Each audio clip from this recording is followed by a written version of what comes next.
Okay so gain आ चुके हैं हम। यहाँ पे अपन बात करने वाले CSIT के कंप्लीट सिलेबस के बारे में। लाइक कौन कौन सी चीज़ आपके सिलेबस में, कौन कौन से सब्जेक्ट हैं, उसके अंदर क्या पढ़ना है, क्या M3 है कि नहीं है। सारी चीज़ अपन डिस्कस करने वाले हैं। बेसिकली आपको याद होगा मैंने अभी CSE का सिलेबस बताया था, है ना, थर्ड सेमेस्टर का। बेसी आपका होने वाला सेम टू सेम। एक चीज़ एक्स्ट्रा आपके में ऐड हो जाएगी जो कि होगी यहाँ पे जावा प्रोग्रामिंग, है ना। बाकी सारी चीज़ें सेम है। लाइक उनके में एनर्जी एंड एनवायरमेंटल इंजीनियरिंग था, आपके में भी रहने वाला है। इसके अलावा यहाँ पे डिस्क्रीट स्ट्रक्चर ये भी रहने वाला है, उनके में भी था। और यहाँ पे डाटा स्ट्रक्चर भी रहने वाला है, उनके में भी है। यहाँ पे आपको डिजिटल सर्किट्स एंड सिस्टम्स वगैरह पढ़ना है तो ये भी उनके में भी है। एंड यहाँ पे आपको पढ़ना है object oriented programming and methodology, तो ये भी उनके में भी था, आपके में भी है। और यहाँ पे एक्स्ट्रा चीज़ आपको पढ़नी है जावा प्रोग्रामिंग लैब। क्लियर है? इतनी चीज़ आपको पढ़नी है। फटाफट से देखते हैं अपन किस तरीके से होने वाला है। यहाँ पे ध्यान से देखो, सबसे पहला आपका सब्जेक्ट होने वाला है यहाँ पे एनर्जी एनवायरमेंटल इंजीनियरिंग। बेसिकली जो ये आपका सब्जेक्ट है ना, ये आपको डायरेक्टली लेके जाएगा आपके 10th लेवल पे। लाइक यहाँ पे आप पढ़ने वाले पॉल्यूशन क्या होता है, इकोसिस्टम क्या होता है, ये सारी चीज़ें आप यहाँ पे कवर करोगे। सबसे पहला आप इसमें पढ़ने वाले हो इंट्रोडक्शन टू एनर्जी साइंस, है ना। एंड इसके बाद पढ़ोगे इकोसिस्टम क्या होता है। देन इसके बाद आप पढ़ोगे biodiversity and it's conservation.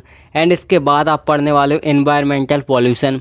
4th number पे आप पढ़ने वाले हो social issue and the environment. And इसके बाद आप पढ़ने वाले हो लास्ट में फील्ड वर्क।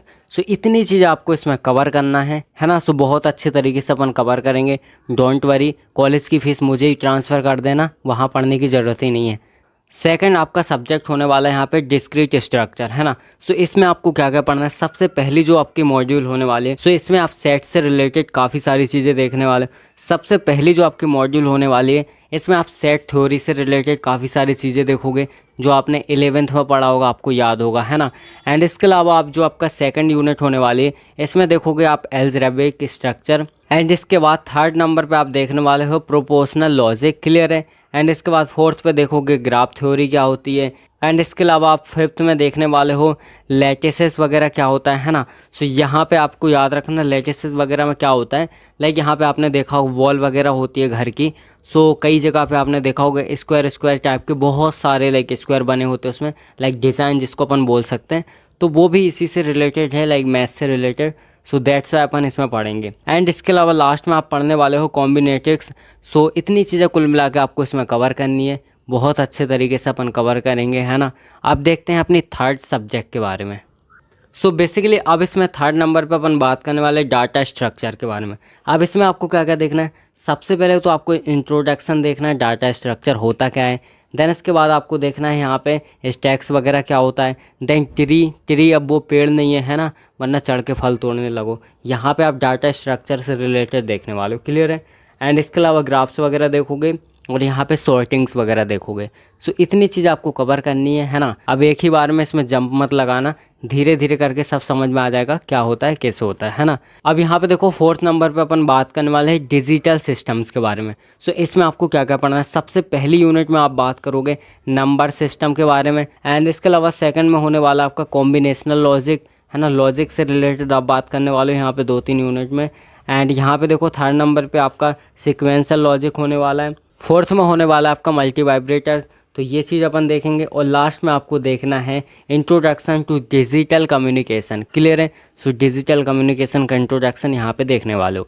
चलो अब आगे बात करते हैं अपन। अब यहाँ पे लास्ट नंबर पे जो यूनिट है उसका नाम होने वाला है object oriented programming and methodology. Clear है? बेसिकली इसमें सबसे पहली आपकी यूनिट होगी इंट्रोडक्शन ऑब्जेक्ट ओरिएंटेड प्रोग्रामिंग का। क्लियर है? ये कॉमन होने वाली, याद रखना।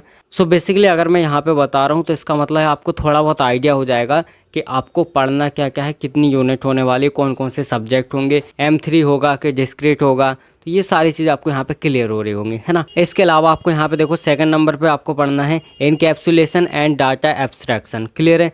एंड इसके अलावा 3rd नंबर पर रिलेशनशिप पढ़नी है इनहेरिटेंस की।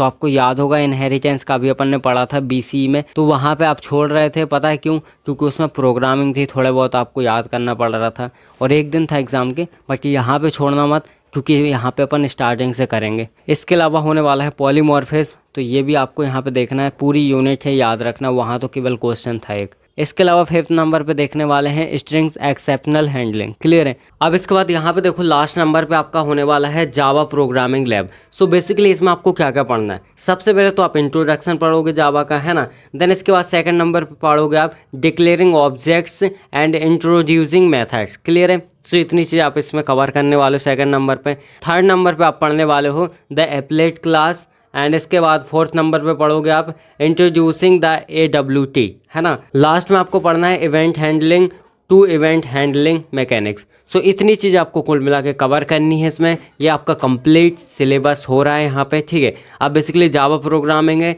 तो उसमें बेसिकली सारे कॉन्सेप्ट आएंगे, लूप वगैरह हर चीज़ आएगी, है ना। सो वो सारी चीज़ आपको देखनी है।